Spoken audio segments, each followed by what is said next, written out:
दोस्तों, अगर इतिहास सबक लेने की चीज़ है तो इस सब महान राजवंश के नाश या पतन के कारणों को जरूर खोजा जाना चाहिए। इससे यह सबक मिलेगा कि क्या गलतियां होती हैं जिसे इतने विशाल साम्राज्य तक ले जाते हैं।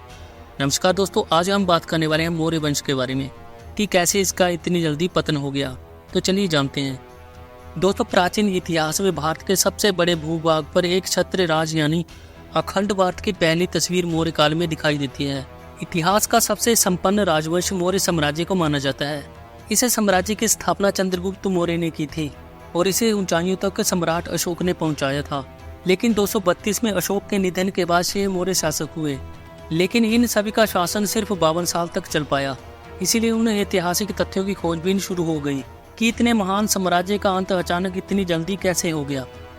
वैसे तो इसके दर्जन भर कार्यों की सूची बन चुकी है, लेकिन 3 बड़े कारणों की चर्चा हमेशा होती है। दोस्तों, मौर्यों के पतन का पहला कारण यह बताया गया कि अशोक के उत्तराधिकारी कमजोर थे। इतने बड़े साम्राज्य और उसकी सेना को संभालने की क्षमता उनमें से किसी के पास नहीं थी।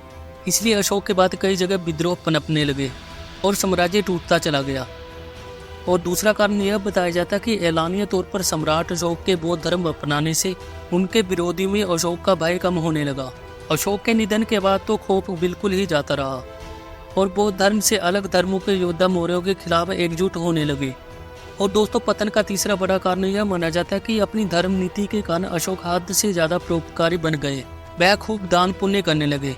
उनका ध्यान साम्राज्य की अर्थव्यवस्था से हटता चला गया। सम्राट अशोक ने अपने जीवन के अंतिम दिनों में साम्राज्य की माली हालत पर ध्यान नहीं दिया।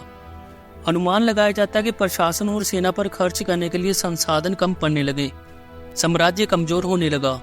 मौर्य वंश की संपन्नता अशोक के विदा होने के 50 साल बाद पूरी तौर पर चूक गई। आखिर में मौर्य राजवंश मिट ही गया।